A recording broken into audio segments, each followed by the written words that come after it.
ಅಕ್ಕಿ ಹಿಟ್ಟು, ಗೋಧಿ ಹಿಟ್ಟು, ಜೋಳದ ಹಿಟ್ಟು ಹಾಗೆಯೇ ಮೈದಾ ಹಿಟ್ಟು, ಯಾವ ಹಿಟ್ಟುಗಳನ್ನೂ ಕೂಡ ಉಪಯೋಗಿಸದೆ ಮಾಡಿರ್ತಕ್ಕಂಥ ಪರೋಟ, ರೊಟ್ಟಿ, ಚಪಾತಿ ಏನು ಬೇಕಾದರೂ ಹೇಳ್ಬೋದು. ರುಚಿ ಸಿಕ್ಕಾಪಟ್ಟೆ ಚೆನ್ನಾಗಿರುತ್ತೆ, ಮಾಡೋದು ಕೂಡ ಅಷ್ಟೇ ಸುಲಭ.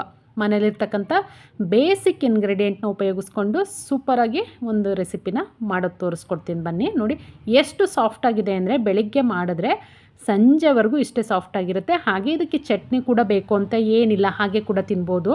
ನೋಡಿ ಎಷ್ಟು ಸಾಫ್ಟಾಗಿ ಬಂದಿದೆ ಅಂತ ಹೇಳಿ. ಯಾವುದೇ ಹಿಟ್ಟನ್ನು ಬಳಸದೆ ಮಾಡಿರ್ತಕ್ಕಂಥ ಒಂದು ಚಪಾತಿ ಅಥವಾ ರೊಟ್ಟಿ ಇಲ್ಲ ಪರೋಟ ಏನು ಬೇಕಾದರೂ ಹೇಳ್ಬೋದು. ಬನ್ನಿ ಮಾಡೋದು ಹೇಗೆ, ಏನೆಲ್ಲ ಸಾಮಗ್ರಿಗಳು ಬೇಕು ಅಂತ ಅಂದ್ಬಿಟ್ಟು ನೋಡ್ತಾ ಹೋಗೋಣ. ಬೆಳಗಿನ ತಿಂಡಿಗೆ ನೀವು ಒಂದಿನ ಇದನ್ನು ಟ್ರೈ ಮಾಡಿ ಹಾಗೆಯೇ ಹೇಗೆ ಬಂತು ಅಂತ ಕಮೆಂಟ್ ಮುಖಾಂತರ ತಿಳಿಸಿ.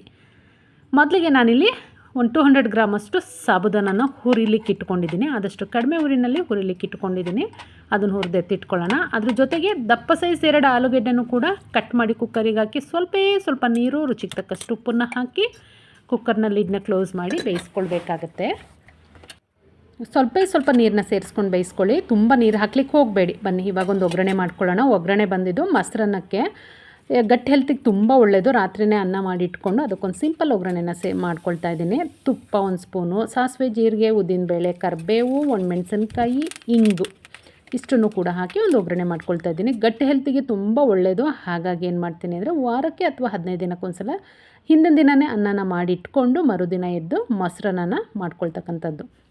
ಅಂದರೆ ಆರೋಗ್ಯಕ್ಕೆ ತುಂಬ ಒಳ್ಳೆಯದಿರೋದ್ರಿಂದ ನೀವು ಕೂಡ ಟ್ರೈ ಮಾಡ್ಬೋದು. ಗಟ್ಟಿ ಹೆಲ್ತಿಗೆ ಒಳ್ಳೆಯದಿರೋದ್ರಿಂದ ನೀವು ಇದಕ್ಕೆ ಒಗ್ಗರಣೆ ಬೇಡ ಅಂತಂದರೆ ಸ್ಕಿಪ್ ಮಾಡಿಕೊಂಡು ಇದಕ್ಕೊಂದು ಅರ್ಧ ಸೌತೆಕಾಯಿನ ಸಣ್ಣದಾಗಿ ಹೆಚ್ಚು ಹಾಕ್ಕೊಂಡು ಈರುಳ್ಳಿ ಎಲ್ಲ ಕೊತ್ತಂಬರಿ ಸೊಪ್ಪೆಲ್ಲ ಹೆಚ್ಚು ಹಾಕ್ಕೊಂಡ್ರಿ ಅಂದರೆ ಅದು ಕೂಡ ತುಂಬ ಚೆನ್ನಾಗಿರುತ್ತೆ.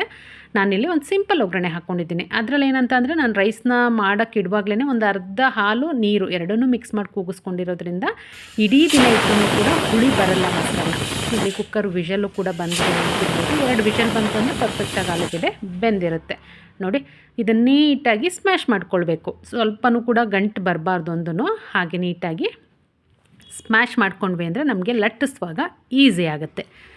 ಆಲೂಗೆಡ್ಡೆ ಹಾಗೆಯೇ ಸಾಬುದಾನ ಇದ್ದರೆ ತುಂಬ ಈಸಿಯಾಗಿ ಈ ಒಂದು ಪರೋಟ ಅಥವಾ ಚಪಾತಿನ ಮಾಡ್ಕೊಳ್ಬೋದು. ಬನ್ನಿ ಇಲ್ಲಿ ಸಾಬುದಾನನ ಹುರಿದಿಟ್ಕೊಂಡಿದ್ವಲ್ವ, ತಣ್ಣಗಾಗಿದೆ. ಮಿಕ್ಸಿ ಜಾರಿಗೆ ಸ್ವಲ್ಪನೇ ಹಾಕಿ ಗ್ರೈಂಡ್ ಮಾಡ್ಕೊಳ್ಬೇಕು. ತುಂಬ ತುಂಬಿಸಿದ್ರಿ ಅಂತಂದರೆ ನುಣ್ಣಗಾಗಲ್ಲ. ಹಾಗಾಗಿ ಆದಷ್ಟು 1/4 ಭಾಗಕ್ಕಿಂತ ಕಡಿಮೆನ ಹಾಕ್ಕೊಂಡು ಪುಡಿ ಮಾಡ್ಕೊಳ್ಳಿ. ತುಂಬ ನುಣ್ಣಗೆ ಪುಡಿ ಆಗುತ್ತೆ.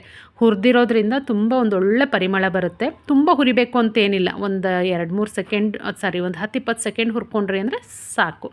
ಈಗ ಪುಡಿ ಮಾಡಿರ್ತಕ್ಕಂಥ ಸಾಬುದಾನಗೆ ಆಲೂಗೆಡ್ಡೆನ ಸೇರಿಸ್ಕೊಳ್ತಾ ಇದ್ದೀನಿ. ನಾವು ಎಷ್ಟು ಆಲೂಗೆಡ್ಡೆ ಇತ್ತು ಅಷ್ಟನ್ನು ಪೂರ್ತಿಯಾಗಿ ಸೇರಿಸ್ಕೊಳ್ತಾ ಇದ್ದೀನಿ. ಖಾರಕ್ಕೆ ಅನುಗುಣವಾಗಿ ಚಿಲ್ಲಿ ಫ್ಲೆಕ್ಸ್ನ ಹಾಕ್ಕೊಳ್ತಾ ಇದ್ದೀನಿ. ಇಲ್ಲಿ ಬೇಕು ಅಂತ ಅಂದರೆ ನೀವು ಹಸಿಮೆಣಸಿನ್ಕಾಯಿ ಕೂಡ ಉಪಯೋಗಿಸ್ಬೋದು. ಹಾಗೆಯೇ ರುಚಿಗೆ ತಕ್ಕಷ್ಟು ಉಪ್ಪು, 1-2 ಸ್ಪೂನಷ್ಟು ಬಿಳಿ ಎಳ್ಳನ್ನು ಕೂಡ ನಾನಿಲ್ಲಿ ಹಾಕ್ಕೊಳ್ತಾ ಇದ್ದೀನಿ.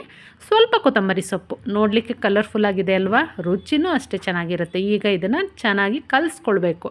ಮೊದಲಿಗೆ ಆಲೂಗೆಡ್ಡೆಯಲ್ಲೇ ನೀರಿನಂಶ ಇರೋದ್ರಿಂದ ಹಾಗೆ ಕಲಿಸ್ಕೊಳ್ಳಿ. ನೀರನ್ನ ಸೇರಿಸ್ಲಿಕ್ಕೆ ಹೋಗಬೇಡಿ. ಅದಾದ ನಂತರ ಸ್ವಲ್ಪ ನೀರನ್ನ ಸೇರಿಸ್ಕೊಂಡು ಚಪಾತಿ ಹಿಟ್ಟಿನ ಹದ ಕಲಿಸ್ಕೊಂಡ್ರೆ ಆಗುತ್ತೆ. ನೋಡ್ತಿದ್ದೀರಲ್ವ, ಯಾಕೆಂದರೆ ಆಲೂಗೆಡ್ಡೆಯಲ್ಲೇ ನೀರಿನಂಶ ಇರೋದ್ರಿಂದ ಮೊದಲಿಗೆ ನೀರು ಸೇರಿಸ್ಕೊಂಡ್ರಿ ಅಂದರೆ ಹದ ಹಾಳಾಗುತ್ತೆ. ಹಾಗಾಗಿ ಚಪಾತಿ ಹಿಟ್ಟಿನ ಹದ ಕಲಿಸ್ಕೊಂಡ್ಮೇಲೆ ಮೇಲಿಂದ ಒಂದು ಅರ್ಧ ಸ್ಪೂನ್ ತುಪ್ಪನ ಹಾಕಿ ಮತ್ತೊಂದು ಬಾರಿ ಮಿಕ್ಸ್ ಮಾಡಿ ಮುಚ್ಚಿ ಒಂದು 10 ನಿಮಿಷ ಎತ್ತಿಟ್ಕೊಳ್ಬೇಕಾಗುತ್ತೆ. ಅಷ್ಟರಲ್ಲಿ ಒಂದು ಚಟ್ನಿನ ರೆಡಿ ಮಾಡ್ಕೊಳ್ಳೋಣ. ಬನ್ನಿ ಯಾವಾಗಲೂ ಮಾಡೋ ಥರ ಚಟ್ನಿಗೆ ಒಂದೇ ಒಂದು ಸ್ಪೆಷಲ್ ಇಂಗ್ರೀಡಿಯೆಂಟ್ನ ಸೇರಿಸಿ ಒಂದು ಚಟ್ನಿನ ರೆಡಿ ಮಾಡ್ಕೊಳ್ತಾ ಇದ್ದೀನಿ.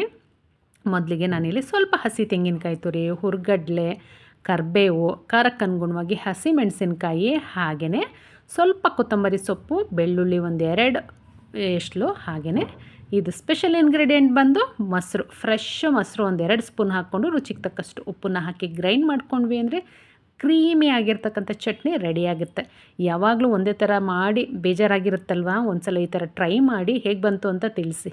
ನನಗಂತೂ ಆವಾಗವಾಗ ಈ ಥರ ಚೇಂಜ್ ಮಾಡೋದು ಅಂದರೆ ಭಾಳ ಇಷ್ಟ. ಹಾಗಾಗಿ ಇನ್ಸ್ಟಾಗ್ರಾಮು ಅಲ್ಲಿ ಇಲ್ಲಿ ನೋಡಿರ್ತೀನಲ್ಲ, ಎಲ್ಲ ಪ್ರಯೋಗಗಳನ್ನೂ ಕೂಡ ಮಾಡ್ತಿರ್ತೀನಿ. ನೀವು ಕೂಡ ಟ್ರೈ ಮಾಡಿ. ತುಂಬ ಚೆನ್ನಾಗಿತ್ತು ರಿಸಲ್ಟ್. ನಾನು ಹೇಳಬೇಕಲ್ವ, ಚೆನ್ನಾಗಿತ್ತು ಚಟ್ನಿ.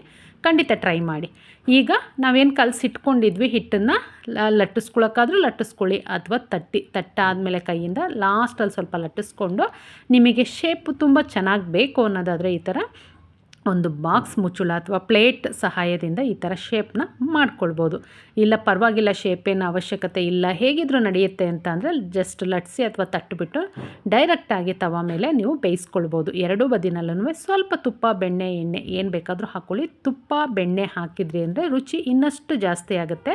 ಎರಡೂ ಬದಿನಲ್ಲೂ ಮೀಡಿಯಮ್ ಫ್ಲೇಮಲ್ಲಿ ಬೇಯಿಸ್ಕೊಂಡ್ವಿ ಅಂತ ಅಂದರೆ ನಮಗೆ ಆಲೂಗೆಡ್ಡೆ ಸಾಬುದಾನ ಪರೋಟ ಅಥವಾ ಚಪಾತಿ ರೆಡಿನೇ ಆಗೋಗುತ್ತೆ. ಬೆಳಿಗ್ಗೆ ಎದ್ದು ಲಂಚ್ ಬಾಕ್ಸು ಬ್ರೇಕ್ಫಾಸ್ಟಿಗೆ ಏನಪ್ಪ ಮಾಡೋದು ಅಂತ ಅನ್ನುವಾಗ ಒಂದಿನ ಈ ರೆಸಿಪಿನ ಖಂಡಿತ ಟ್ರೈ ಮಾಡಿ. ಮಕ್ಕಳಿಗಂತೂ ಸಿಕ್ಕಾಪಟ್ಟೆ ಇಷ್ಟ ಆಗುತ್ತೆ.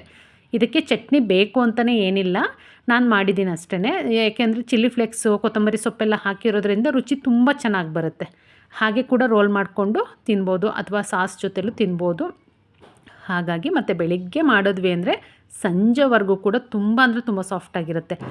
ನೋಡ್ತಿರ್ಬೋದು ನೀವು, ಕಲರ್ಫುಲ್ಲಾಗೂ ಇದೆ, ಟೇಸ್ಟೂ ಕೂಡ ಒಂದು ಡಿಫ್ರೆಂಟ್ ಟೇಸ್ಟು. ಸಾಬುದಾನ ಗೊತ್ತಿರುತ್ತೆ ಈಗಾಗಲೇ, ಸಾಬುದಾನ ಯೂಸ್ ಮಾಡಿರೋರಿಗೆ. ಹುರಿದು ಅದನ್ನು ಉಪಯೋಗಿಸೋದ್ರಿಂದ ಒಂದು ಒಳ್ಳೆ ಪರಿಮಳನೂ ಕೂಡ ಬರುತ್ತೆ, ರುಚಿನೂ ಕೂಡ ಅಷ್ಟೇ ಚೆನ್ನಾಗಾಗುತ್ತೆ.